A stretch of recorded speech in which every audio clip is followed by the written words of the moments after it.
Parliament on Civic Space TV, brought to you by the Center for Constitutional Governance. I am Kwagala, your host. On today's edition of Focus on Parliament, we interrogate the cause, effect, and the cost of MPs' absenteeism, even as Parliament considers critical business related to national development. Joining me to discuss this topic is a panel of distinguished personalities whom I now have the honor and the pleasure to introduce to you, our esteemed viewers. Let me start from my extreme left. Is a mainstay on the program, Mr. Timothy Chemonges, the Executive Director of the Center for Policy Analysis and the Parliament Watch. Dogo, it's a pleasure to have you this morning. Say hello to the viewers. Thank you so much, Isaac. Good morning to our viewers. Glad to be here.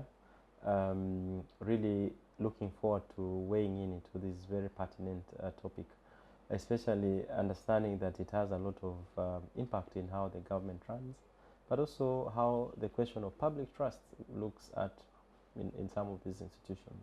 It has a bigger effect beyond just the question of legislation, but also the investment that as a people, as a country, we are putting into this. Thank you. Many thanks indeed, Tim, for joining us. And of course, the lady, for the very first time making her debut on the program, Miss Nancy Ayot. Nancy is a feminist lawyer and a writer. Nancy, it's a pleasure to have you on the program. Say hello to the viewers. Thank you so much, Isaac, for having me on the show.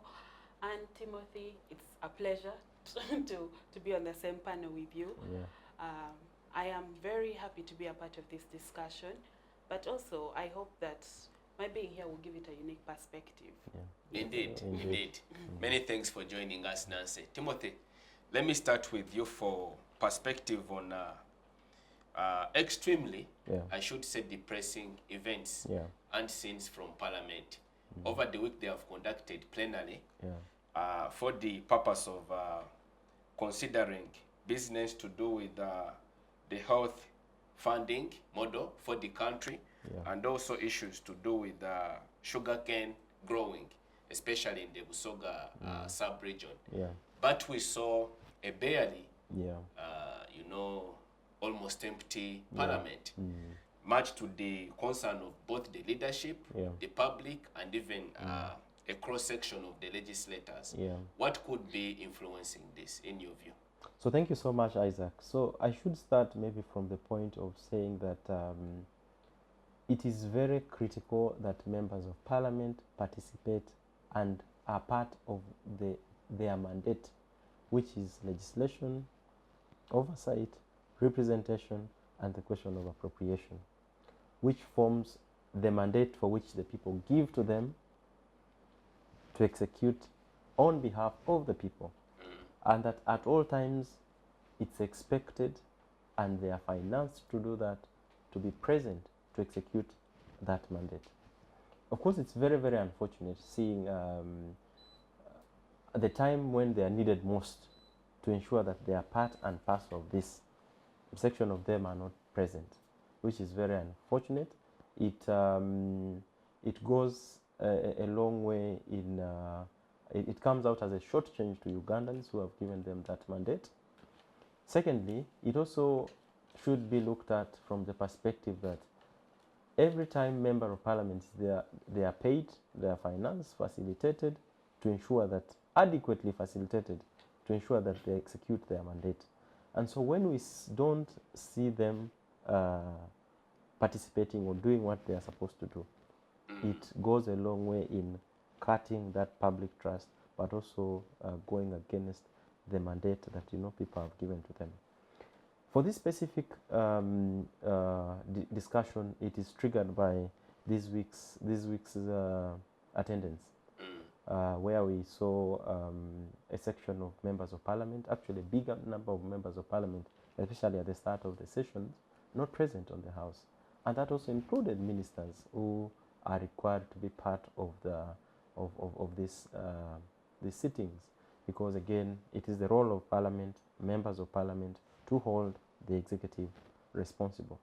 What was very interesting was that looking at the subject matter of discussion on that very day should have called for better attendance, or should have been even a fuel to have more members be part of this discussion. And so among the many things that were on the order paper that day was on the issue of a report that the Health Committee has been considering and was ready to present it before Parliament, specifically around the upcoming budget for the financial year 2025-2026. And there was also a critical debate, as you've highlighted, on the Sugar Amendment Bill. Now, the issues of this nature, and starting with that of health, health is one of those very critical yet struggling areas in our country. We are currently financing up to 6%, only around 6% of our total budget to for health. And in the Abuja Declaration, it had been agreed collectively that we would push it to 15%. So we are still very far from realizing what we had already agreed. There are countries that have tried, like South Africa. They have really pushed their health financing slightly higher, and so where we are at, I think there's still a lot to be desired. Secondly, it should have even caught more attention because we are now facing challenges to do with external funding, where we see external funders, such as USAID, together with other partners, withdrawing.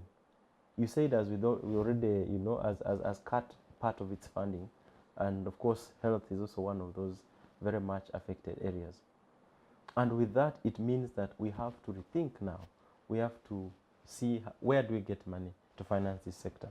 With a bit of reduction on those financing, it only means that we will have to identify resources locally, but also for sustainability, to ensure that we are more in charge of our financing. And so seeing members not present in such a critical discussion, was quite unfortunate. But at a broader level, I should say that this matter is not new. It's a matter that has continued to persist. I've been able to actively be in Parliament during the 10th Parliament, the 9th Parliament, and for the other, I've been able to just observe. But from the 9th Parliament, I was very present in the House as a reporter there, trying to follow what's happening. So you'll find that these are matters that continued to exist. The absenteeism, both by members of Parliament and the ministers, it has continued to persist. And what again even should be concerning is that it's cross-cutting on all the representatives. You have the NRM, you have the independents, you have the NUP. Even the opposition. Even the opposition, the opposition. You find all of them seems to be having the same tendencies. Secondly, our assessment, and as a Center for Policy Analysis, we've been trying to do a lot of studies. We shall be issuing a report soon in terms of the attendance. Our assessment indicates that we actually, for all the normal times, from the first session, which is the first year of the term, the participation is less than 30% of the total membership.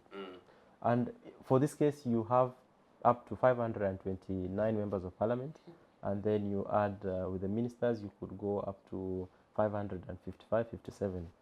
So that's a big number, and for many times you have less than 130 members on the floor to pass this. So the question of attendance it continues to be a problem, and this has been right from the start of most of these sessions. We've seen many times, sometimes even ministers absconding and they are not there, and we've seen times when the House has actually had to be adjourned because there is no clear representation, especially from the executive. We saw that in June last year. We saw that the start of this term, where you saw the Speaker and the leadership of the House coming out very strong, raising concerns around the attendance of of the ministers, but also some of those members of parliament. So sessions have been adjourned because of this very practice. And so you see that when you look at the legal framework which we operate in, starting from the constitution, it's very clear in terms of members' attendance. And actually there are already also legal frameworks providing for sanctions on members who don't attend. So for example, when you look at the rules of procedure of parliament, around rule 110, it requires that if a member does not attend plenary for 15 consecutive times, such a member shall be recalled upon investigation by the speaker. But which means also there are gaps there. So meaning that if you miss 14 and then come on the 15th, it breaks it breaks the cycle. So you can be a very strategic missing member of parliament. And so we've seen, although we've not seen a member in the recent past being sanctioned or even being recalled for purposes of missing, which means that also I think this is a practice that has continued to be accommodated. I have a member of parliament who is a personal friend who tells me that I've actually not seen him for the better part of the 11th parliament here. He's in one of the constituencies. He tells me, for me, my business is in the constituency. It's not really in legislating. I have a clear mandate to the people, and I'm better off operating in the constituency as opposed to parliament. Yeah, so it is true that this is a very big problem, and I know that we shall be looking further on what this really means and what it costs the country in having members missing plenary, but also what this means really in the broader democratic dispensation, because you have parliament at the core of our system, and that if you have a weak parliament, a parliament that does not function, a parliament that cannot provide clear oversight, then a lot of other systems are likely to not function.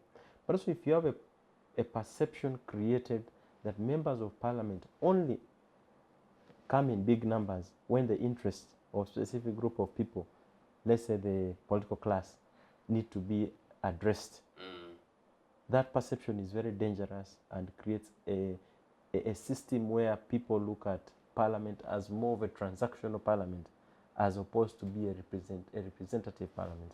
Yeah. Thank you, Tim, for your perspective. Nancy, granted, as Timothy has pointed out, that this is a somewhat persistent issue, even for the previous parliaments.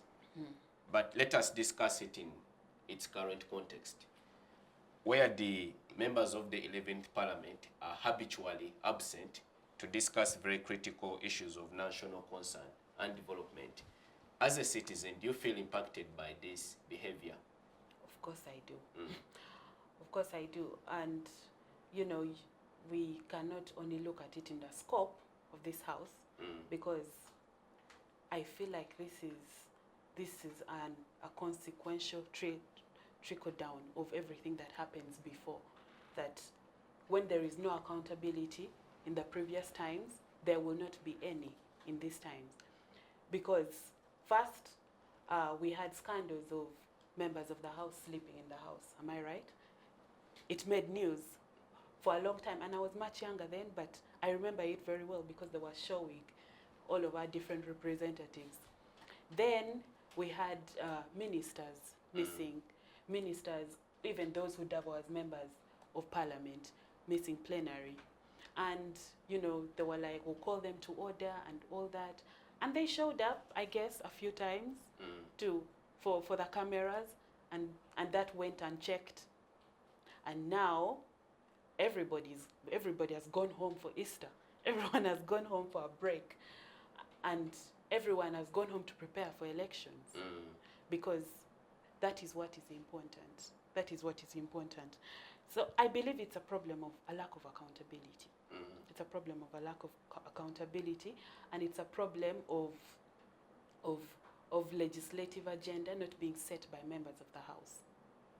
Not being set by members of the House. Because if, like Timothy said, if it is an important bill from the State House or a politically motivated bill, or something that outrightly puts money in the pockets of members of the House, they will show up, full House. Or if it is another political agenda, like censuring another member of the House over conflicts that are perhaps personal or not, I cannot speak on that. You will have a full House voting on stuff like that. However, when it is something as crucial as, budgeting for our healthcare sector, no one is ready to show up. No one thinks it's that important. And they're not wrong. They're not wrong, because that is the political stage that has been set up. It is not that important. It is why the URA will get a bigger budget, a bigger budget for healthcare than Mulago Hospital will get for buying specialized equipment. You get? Because the tax collector deserves more money. It is also why when we come to the House, people will speak on issues without any concern or care for procedure or the dignity or respect for fellow members of the House, or even the country overall. Because people will come and say, everyone has been bribed. Haven't we ever had members of the House coming on camera to say that? It's because there is no accountability. No one will be held accountable for saying things like that. We also have the fact that there are certain bills that never make it. And they are crucial bills. They are crucial bills. For example, the women members of Parliament have tried to pass marriage and divorce bills several times, and they've been thrown back. And those are bills meant to protect the people of this country, the women of this country, the crucial voices of this country. But they will not be heard. It will be in the news wrap. In other news, this bill was not. I said it's because it's not important. It's not controversial. It's not scandalous. It's not scandalous enough, and the members of the House will come in, and the news will capture that Honorable Duru said the women from northern Uganda and this do not have nyash. You understand? Because there is no milk in the north and in the east. People will go and propagate stereotypes and propagate a lot of sexist remarks, a lot of discriminatory remarks, because it's not just sexism. I don't want people to say, oh, she's only looking at it from a women's perspective. But outright discrimination. Someone will come and say, oh, the people of this region don't deserve this, and they've been captured on camera. I don't want us to go into the nitty-gritties that, oh, it was this person finger pointing and all that stuff, because everyone who sits and lets this pass, no one is calling the other person to book. No one is saying, we need to call this person to order. Everyone is chuckling and laughing because it is supposed to be funny. There is a whole lack of respect, a lack of regard for Ugandans. And this is also the reason why when there is laws that are going to hurt the people of this country, your members of Parliament will never consult with you. They will send them out to consult with you, and they will not. It's not because they're out of time. It's not because they know better than you. It's because the opinion of the common man does not count. And I know you're talking consequences, right? Now, the consequences that I'm talking about is that the people's wishes, or there will never be true representation in the House, because the representation is in terms of political numbers. How many does the NRM have to push their agenda? How many does the NUP have to push their agenda? Therefore, crucial issues that matter to people, for example, healthcare, for example, roads, will never truly be discussed properly because it is not that deep. Secondly, it also means that we will continuously slide down a hole of political nonsense. I don't know. I don't have the right words, because right now we cannot even discuss the laws because the laws are not enforced. We cannot discuss accountability because there are no mechanisms for such. We cannot say that there is this group that is adequately representing people because they will never be allowed the mandate, and any such members that go to Parliament go with the intention of doing the work of the executive or the work of the overall government. When they're campaigning, they'll talk about, I will build you roads. It's not, is it their mandate to build roads? But nothing in this system works. I wrote this time, I even said nothing works. Nothing works.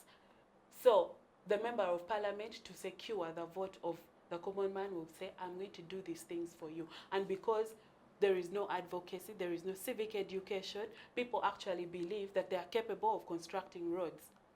And if they do it's why when they construct these bridges, when it rains, it washes away people, because they don't have the resources, they don't have the mandate to construct this.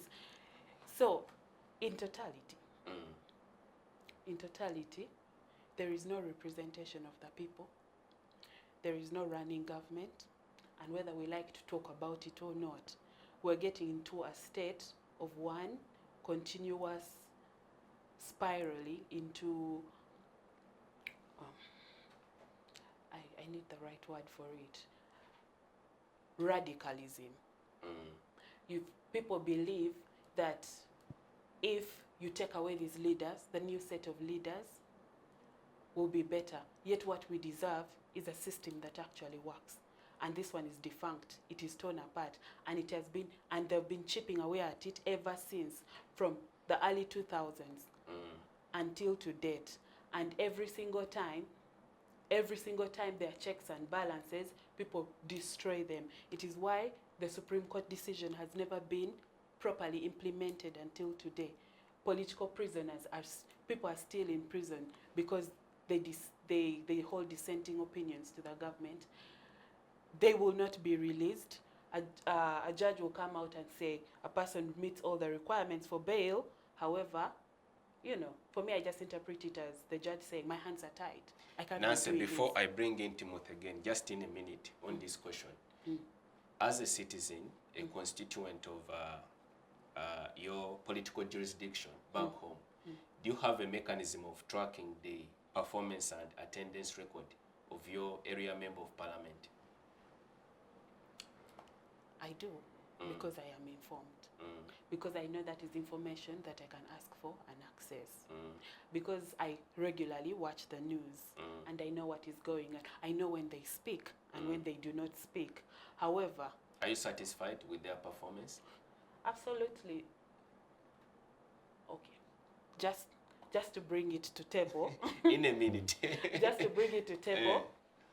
The last time I voted in Chira. Okay. Chira municipality, yes. Here, Chaliwa Jalabi, near the mosque. So I voted for Honorable Chemonges, who made it to the House and who has been adequately speaking on certain issues. But in the general scope of things, I do not believe that the things that I voted for have been met, or the issues that I voted for have been realized. Now, not talking about my home district, Agago North. Right now, my hometown feels like a ghost town, because people need to leave in order to access basic services, in order to succeed in life. And that is not the type of country and that is not what was there even 20 years or 25 years ago. Are they migrating to the center in Kampala or other areas? Migrating to the center in Kampala, going into urbanized areas, and those who stay cannot get basic services. They cannot get basic service. The elderly have been abandoned. They do not get their servants' pay, their retirement benefits for months, and it's 25,000. So 25,000 is supposed to help a person who is probably old, diabetic, and maybe has another chronic illness to access service. I do not think that anything functions well in this country because of the lack of accountability. Thank you, Nancy, for sharing your thoughts. Tim, let us continue examining the root cause that is driving this problem of chronic and perennial absenteeism by the MPs. Yeah. Some of the MPs attribute this issue to what they describe as the overlapping nature of parliamentary business. That there is a conflict between business being prosecuted in the committees and the main business being prosecuted in the House plenary as a whole. Then there is now a new element which is quite unique to the situation, that we are in the middle, so to say, of a political roadmap which has already begun to be implemented by the Electoral Commission. So the concentration, the energy, and you could say the priority of the MPs has fundamentally shifted from parliamentary business, plenary, so to say, to their respective constituencies to canvass for votes. Now, how do we really harmonize all these competing interests to ensure that the fundamental mandate of Parliament is not compromised? Yeah, so I think that, you know, there are a couple of factors that inform non-attendance of members. And of course, at bottom is the lack of clear accountability mechanisms to have them attend and hold them accountable for their absenteeism. Are they lacking, or it's a question of implementation by the leadership? I think that, so let's look at, because that has to be done in different structures. Because, you know, we are in a multi-party democracy. And you have members who come to Parliament through their political parties, which should be an accountability platform too. We have the citizenry who should be also in position to hold their members accountable, among many other things, of course, service delivery, but also their participation in these proceedings, whether at committee or at in the plenary. Also, of course, for the independent members of Parliament who don't have a clear sort of structure or framework for which they operate in, but in Parliament we have a dean of the independents who is supposed to coordinate and mobilize the independent members of Parliament to participate, to even sometimes just hear their concerns and trying to bridge the members and the leadership, finding some sort of mechanism. So in the political parties, there are very clear mobilizing systems. You have the chief whips, both the whips in both sides, and then you have a dean for the independents.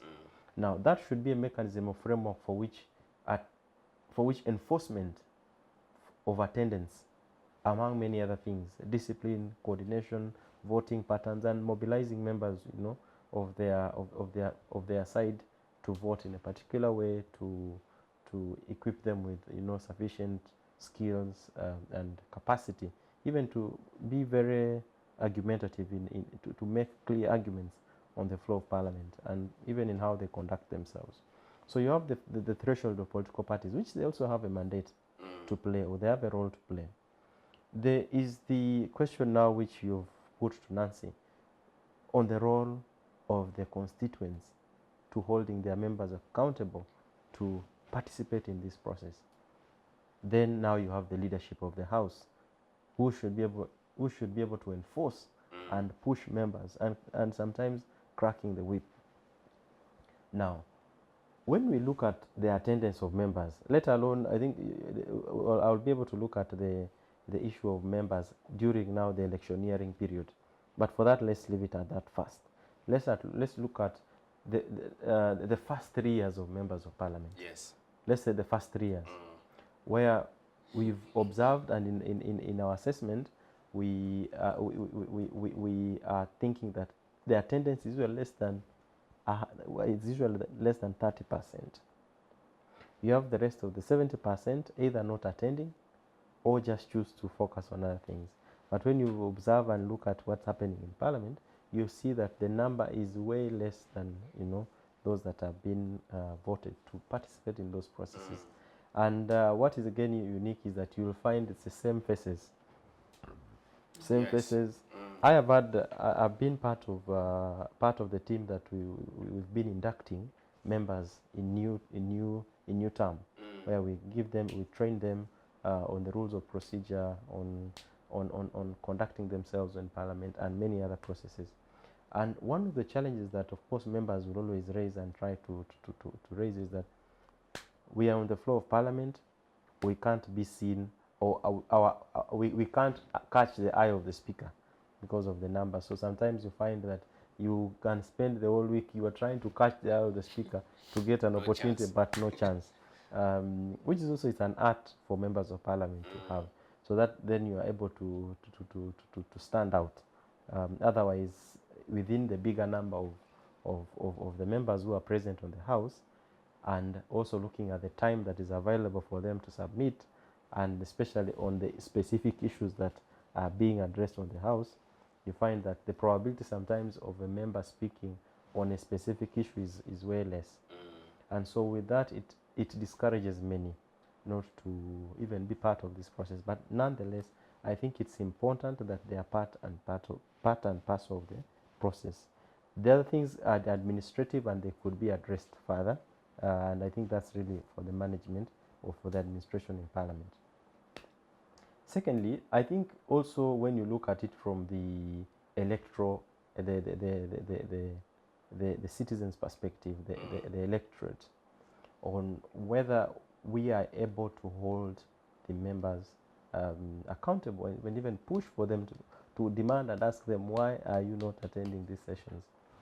I've made an argument here before that things don't go wrong, things start wrong. The agreement or the mode of how we have members of Parliament come to be members of Parliament successfully is very corrupted, and corrupts the initial agreement between the member of Parliament and the citizen. Because our elections has become highly financial. It is highly there's a lot of lying, and there's a lot of unscrupulous means sometimes involved in having a member of Parliament be elected. And so a member of Parliament will actually go an extra mile to lie, to say, I'm going to, what Nancy says, I'll build for you the roads, I'll build for you the bridge, I'll build the health center, and many of those things, just to ensure that they can stimulate the happiness in the voter. Of course, that must be complemented with money. We've seen the study that ACFIM together with our colleagues did. An MP, for you to successfully stand, you need a minimum of close to 500 million shillings, a minimum, and that's actually for up country. For the western part of the country is worse. The amounts of money are they're above 700 million in the western part of the country. Amounts. It's obscene amounts of money. So you find that there's need a lot. The election financing is a big challenge, which compromises the initial agreements between the electorate and the member of Parliament. And so with that, it means that service delivery is compromised. The question of holding the member accountable is greatly compromised, partly because of the initial conduct or how you came to agree. So you find that a member of Parliament, actually, by the time they get to Parliament, they're indebted, they are moving around, they are trying to recapitalize themselves for the money that they spend. So you find that, again, because of the agreement that the electorate have with their member of Parliament, for which sometimes the competence, the promises that are put may not necessarily be the premise for which this member of Parliament is elected. You know, we have had a very big gap in how the public view their members of Parliament vis-a-vis how the national and the constitutional framework looks at a member of Parliament. While for us, we look at members of Parliament, you know, at a national level, and from the legal perspective, that you should be able to make laws, you should be able to oversight, do representation, budget, and all those kind of things. The ordinary citizen, their view about a member of Parliament is totally different. And so it is to how much a member of parliament is either contributing to school fees, contributing to some of the community engagements, some of the things within the constituency. And it's on those premises that sometimes a member of parliament is elected. Far from it, the mandates that they're having in parliament. In fact, I was talking to a friend of mine who is a member of parliament representing a constituency in the north. And he's concerned, for example, Gago North. Like for me, my constituents don't have TV. They don't have TVs for which they will see me making submissions on the floor of parliament. And I can end up doing an excellent job here in Kampala, and I excite the people, and I do an excellent job. But people in Akago may not see. So people of Akago will be asking, did you attend our burials? No, you didn't. Did you contribute to our rambles? Did you do this? Did you do that? Like there. So there's that gap. So you find that a member of parliament ends up, their focus is divided. But that is not an excuse really to demand that they must be able to participate to this national conversation, because they have a very clear role in how things trickle down. Because it's just that the system has been distorted. Otherwise, how the constitution had been envisaged is that you have members of parliament appropriate money to the executive, for which they should be able to build those hospitals, they should be able to provide those classrooms and schools in rural areas, and in the infrastructure and many other things. So it's just that now the oversight question has been in a way compromised, and so you find that members of parliament end up taking the burden that initially it's not even theirs. They are building schools, an issue that shouldn't be their role, yet there are resources that are budgeted for or should be budgeted for to ensure that money is available for building those kind of things. And so from the constituents level, where you have whether the public, whether the people should be able to hold their members of parliament accountable, it's desirable that they should be able to put pressure and ask their members of parliament on why they are not participating in those processes, both for the committee, which does a lot of work, and for the plenary, which does the final decision making really. So there's that but also political parties must also they have a role to play, because these are their members. And if you are giving a member a ticket and they are not doing what they are supposed to do, what is the political party then for? It can't be just that your work is to issue tickets and they go to parliament. How they perform, that's none of your business. You only call them as and when you have an important issue that you would be interested to push in a specific way. Political parties have a role to play in this. The leadership of parliament equally have a very clear mandate. The legal framework, look at Article 80, I'm not so sure, but when you look at Article 80, look at the rules of procedure, it's very clear. But I think there's need for us to review. It can't be that you're having 15 to 16 sessions for you to miss, for you to be recalled. No, that's where actually I wanted to focus before we go in for a break. Yeah. Does this behavior by the MPs signal a strong weakness in the leadership of parliament to effectively ensure that the MPs perform and fulfill their mandate? I think that the leadership of parliament has been very tolerant on how these characters, how members of parliament conduct themselves in parliament. But also having looked at the challenges that the former speakers, specifically those that I was able to observe very closely, the Right Honorable Alitwala Kadaga, the former speaker, one of the intricacies I saw her facing and the challenges that she kept interfacing on a daily, especially on attendance, was the political party challenges vis-a-vis parliament. Because the time when the speaker actually would be extremely tough on ministers, the ministers go the other side on cabinet. They're saying this speaker is frustrating our work. She doesn't do this. She doesn't want us to do this. And, you find that the party politics have a role in how things unfold. This So that's one of the challenges I noticed. But also there's also been a weak link of the whips, who ideally this mandate falls within their purview to ensure that they can mobilize the members to be part of this process. And then lastly, now on the question that you asked on whether the upcoming electioneering period is a big factor, absolutely yes. The biggest concern, again, elections is very competitive, and you have members of parliament who are present, and you have the wannabes, the would-be, those that are actually foreseeing, the us who are on the ground trying to push, trying to create the ground. Challengers. So they are challengers. You're already doing some work, so for you are busy in parliament making laws. So they are confronted with that challenges. But nonetheless, I think that when you look at the question of attrition rates, which is actually over 70%, and I foresee it may actually go to 80% this time around if we are not careful. In the forthcoming in the forthcoming elections, the attrition rates are likely to be very high, and we can only wait to see.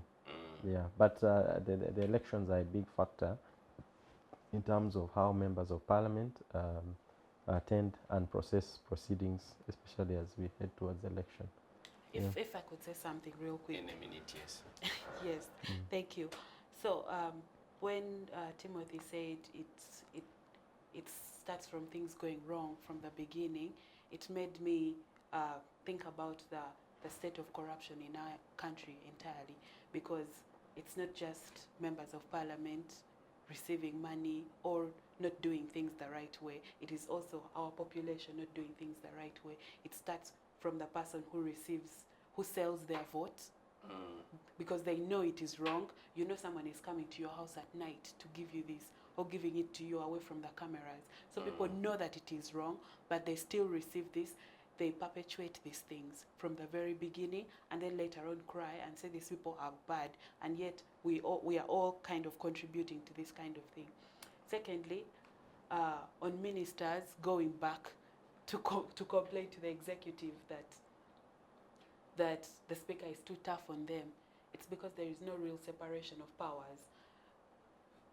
In an ideal state, ministers are not supposed to even be members of the House, because they will push the agenda of the executive in the House. There is supposed to be some line drawn between who can, or what roles a person can play within that scope.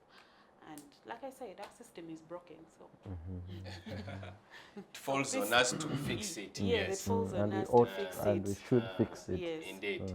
Thank you, Nancy and Tim, for your insights. Focus on Parliament does take a short break. We'll see you back shortly. Do stay with us. Digital rights are those human rights and legal rights that allow individuals to access, use, create and publish digital media, or to access and use computers, other electronic devices and telecommunication networks.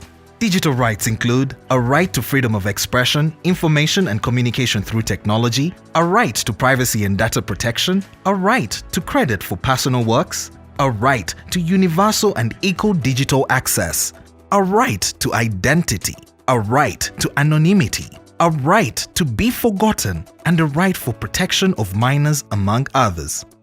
The state's digital rights are frequently violated through various unfair actions, for example, blockage of websites and social networks, theft of credentials, unauthorized use of people's data for personal gain, privacy intrusion, online censorship, arrests and intimidation of online users, internet blockages, and the proliferation of laws and regulations that undermine the potential of technology to drive social, economic, and political development worldwide. It is hence every citizen's responsibility to respect rights of other digital users and to speak out or report to the responsible parties when one's rights are violated. Welcome back.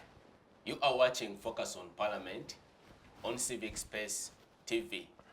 In this segment, we continue discussing the issue of the chronic absenteeism by the MPs in Parliament, which has resulted into adverse effects for the parliamentary mandate and execution of its duties to the citizens.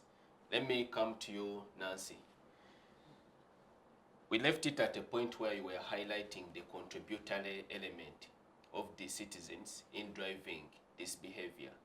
In a sense that when they get corrupted over the course of the campaigns, it somewhat creates a notion in the minds of the MPs that they do not have to do much in terms of participation in plenary and other parliamentary business, and that ends up compromising the collective mandate of the parliament, even in terms of service delivery to the citizens. Yes. I wanted you to elaborate on that further because I cut you short.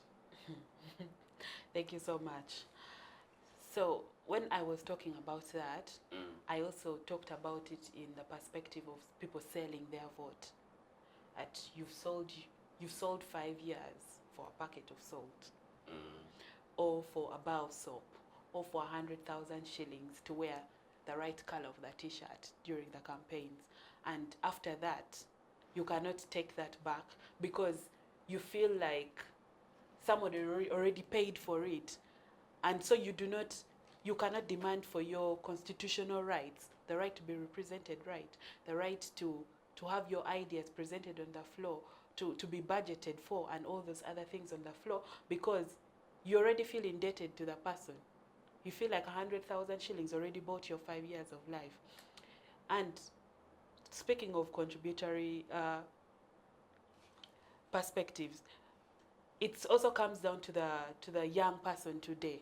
The young person today, you want to get out of the university, get a job, and you don't care what else. You don't care if the country is on fire. You just hear that there's a demonstration, and then you say, today I'll stay home because it's not safe in town. Oh, it's not safe everywhere. It's not safe everywhere because people who do not take interest in the things that are happening in the house cannot come out and complain that there is a problem. You do not follow up on what's going on. You can ask certain people the names of the members of their parliament, and they will not say hoot. They cannot. They cannot mention their members of parliament. How do you expect to hold them accountable? People will say it is too dangerous to go out there and vote, whereas the people who are greatly disadvantaged or greatly excluded by the system, for them it's a do or die type of thing. But privilege covers a lot of people with ignorance, that they do not push for what is important. And yet in this country, I can assure you that if you had a road trip and went a work road trip, and then you suddenly got a heart attack, you will die.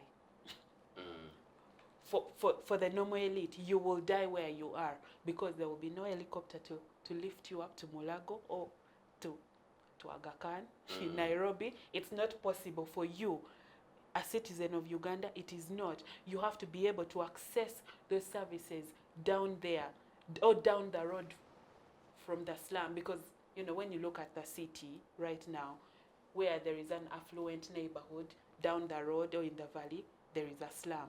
So if you were passing through that slum at night and you got hacked or attacked with a knife, you will bleed out there, because there will be no hospital to help you. And not just speaking to hospital, but also the roads.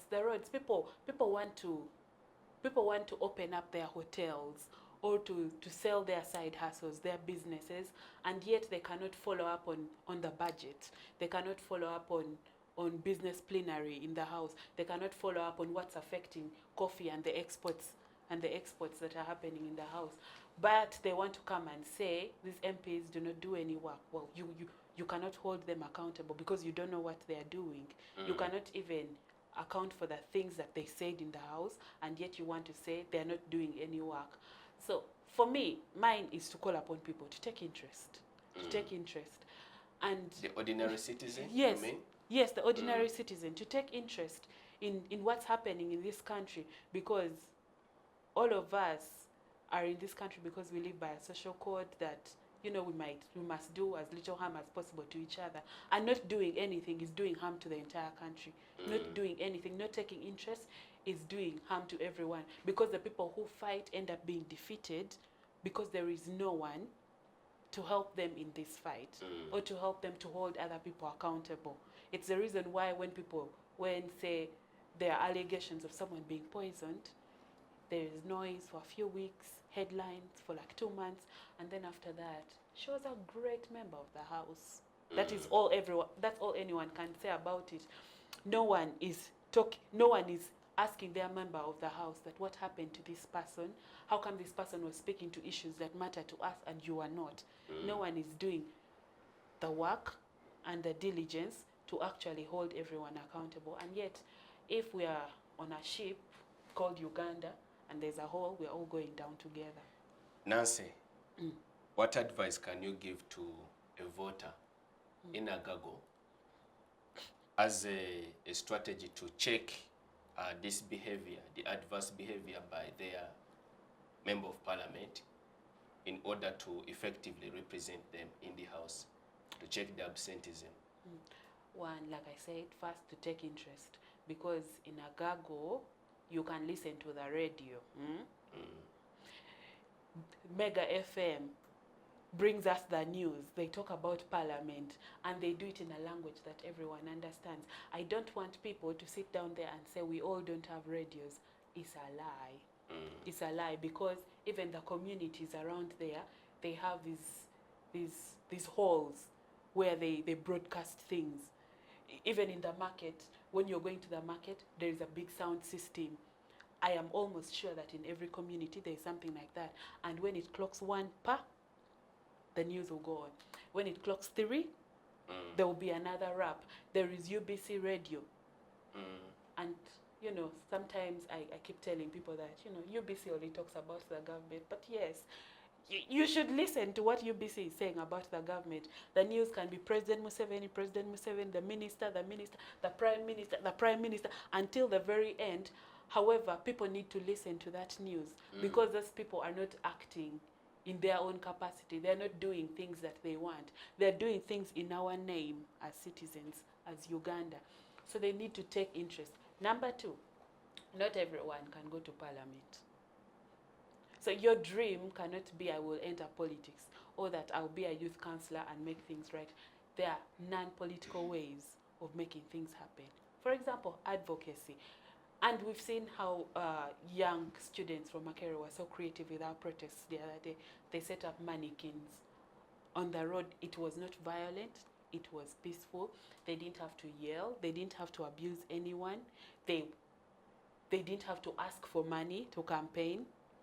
They didn't have to bribe anyone. They are not everyone has to go into politics to actually make things right in society. It is not the direct answer to everything.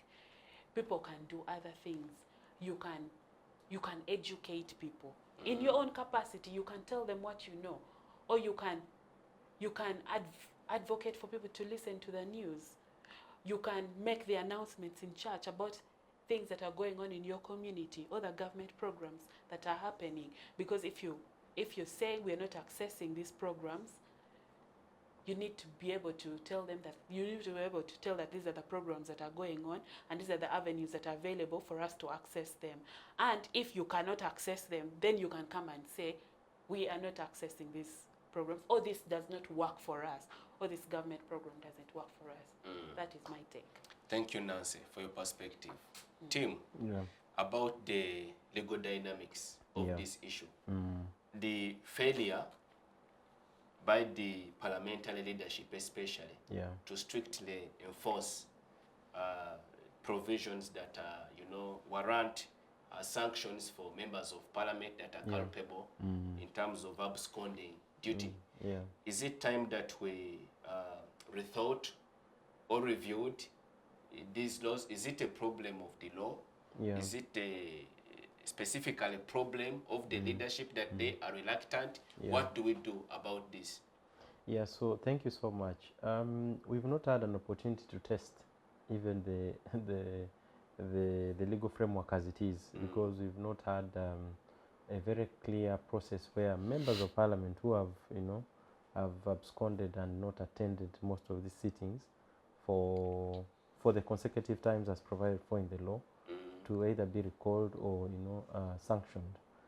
So the law as it is has not been tested, which also speaks to the fact that there is reluctance by the leadership in having those provisions of the law enforced. Secondly, I think that from my view, I think there would be we can look into the days of the number of times a member of parliament would miss. But again, even if you reduce and there is no willingness to have that specific provision enforced, it doesn't make a lot of sense. But I think that we also have to look at parliament from a perspective that members of parliament have quite a bit to do. Individually?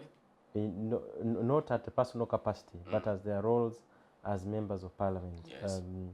Their role in the committees, their roles in their constituency, because also there is a responsibility for them to engage their constituents, much as it doesn't happen as desired. Even during days of recess, where the parliament goes for a break, we see members not reporting back to their constituency, but rather they prefer to be around. Partly due to challenges that they face in the constituency. The mentality that has been created now around a member of parliament is money.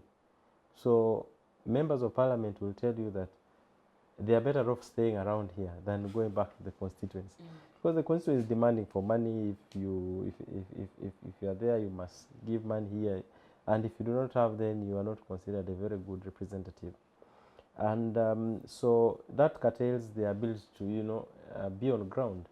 And so you have a bigger number of them preferring to be here, or you'll see most of them traveling, but that's not an excuse for them not being able to attend sessions.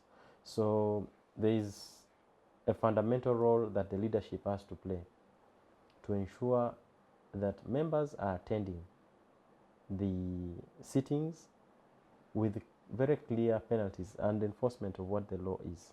For the ministers, I think that also we've not had a very fair system where even amidst a very clear history of some of the ministers who have been reappointed to these ministerial positions, some of them hardly attend sessions, yet they are reappointed, Yet one of the key parameters for a minister or members of cabinet to be appointed or even be approved by parliament should be their performance and attendance of the plenary, because it's at the core of their mandate. So if you have a perennial absentee of plenary being approved, it's the same consequence that we are likely to face. And so parliament has to be a bit more strict. But also speaking to a broader perspective and broader issue of allowing the public be part of the vetting process, as part of the scrutiny in the vetting process of these appointees, including the ministers. Because there are quite a number of things that are washed away. They are not given much attention, like the issue of attendance, that the public would be more critical to it, and demand for a better leadership or better appointees who can deliver. Because part of delivery also includes being able to be present in the House and respond to the questions that the people, through the members of parliament, are putting to them. And if you don't have people who are responding to those, it curtails representation, but also affects how the citizens should be benefiting to the process. Yeah. Do you think that the parliamentary work schedule or regime, does it have any implication on this conduct by the MPs? Is it driving it in any way? Just repeat that again. The parliamentary work regime or timetable, the schedule of parliament, does it have any direct implication that is driving the conduct of these MPs to absent themselves from duty? That could be a reason, but it's a secondary reason, really. As we stand today, there is no very clear timelines for when Parliament goes into recess There are clear sessions. Sessions are very clear. Sittings, they are quite clear in terms of but in terms of a very clear and a predictable calendar, where we know Parliament will be conducting its business for this period of time, and for which we shall have a break, which is very clear and predictable, to allow members also plan accordingly. It would, I think, if we had that, that would support with members of Parliament planning, so that they're able to know I'll be taking a break to go back to the constituency during this period. But as we stand today, the calendar is simply predictable. It's not very predictable, but you can estimate and say maybe between after the budget has been passed, after the budget has been passed, or after the budget has been read, then we shall have a break of 2 weeks. You estimate, but you're not so sure when that will be. So I think that there is a point there, in light of having a very predictable timeline or calendar that allows for proper planning for members. But from where I look, I think it's a secondary issue, really. It's not it can't be a core reason as to why members of Parliament abscond and not attend. For you, on a normal day, you will go to Parliament and you will see members, the parking is full. Members are present, they are moving around, you see them on the corridors. But when you see, when you go to look at what's happening in plenary, they are not there. But they are present around, They come, they are moving out, the parking is full, the members are present, but they are not in the plenary. So there is more to just the issue of the calendar. Thank you, Timothy, for sharing your reflections. Can I also say something? Yes, Nancy, in conclusion. I think checks become impractical where there is no willingness to execute some of the laws. Because as a lawyer, I know some of these laws, when we were in law school, we were like, you mean there are laws like this? Because we didn't know. It just couldn't be. The laws are, some of them are perfect on paper, not all. Don't quote me that all laws are perfect. Some of the laws are perfect on paper, and especially some regarding procedure and all those things. They look like something that could work. However, where there is no willingness to execute some of these things, they become impractical. Because if you cannot call out this member, if this minister cannot be called out for missing, or if he is called out and then the speaker is called and advised not to call him out, it becomes impractical to enforce all those laws on other people. For me, that is my take. And also, we talk about schedules. So the members have no say on the schedule. Do they have no say? Of Parliament team. Or do they business committee of Parliament? No. Who is in charge of drawing the work plan of Parliament, the calendar? The Parliamentary Commission, which is the head of of Parliament, is in charge, and the commission, which is chaired by the Speaker, is responsible for that, but also responsible for developing the business that ideally should be. Of course, the executives brings the business, which is their primary mandate, to bring business to be processed on the floor of Parliament.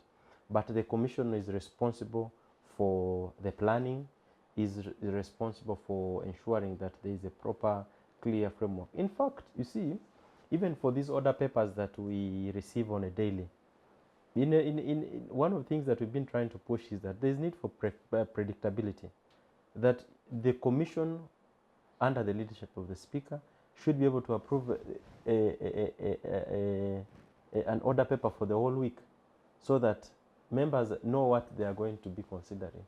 It's very clear. But an order paper comes 3 hours to the sitting, disorganizing the whole. So it's purely on the commission, and of course with the support of the technical team. But the commission is purely in charge of ensuring that all that is done in a very clear way. Nancy, does that satisfy your question? It does not. Very. It's okay. It does to an extent that the schedule should be somewhat predictable, and members should plan ahead. But my question was, do they have no say on how the planning is put? Isn't it done with consideration of the different schedules, of the fact that these are busy people, and at some point they have to go to constituency, at some point they have to be back. I think it's done with such consideration.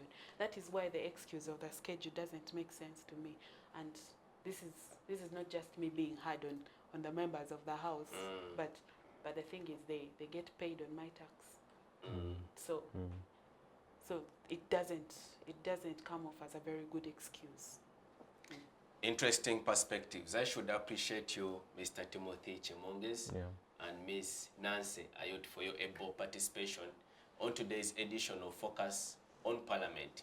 Many thanks to our esteemed viewers for keeping us company from the start of this program up to its conclusion. Much appreciation to the production unit for keeping us live on air. Our dear viewers, please engage us on our various social media platforms.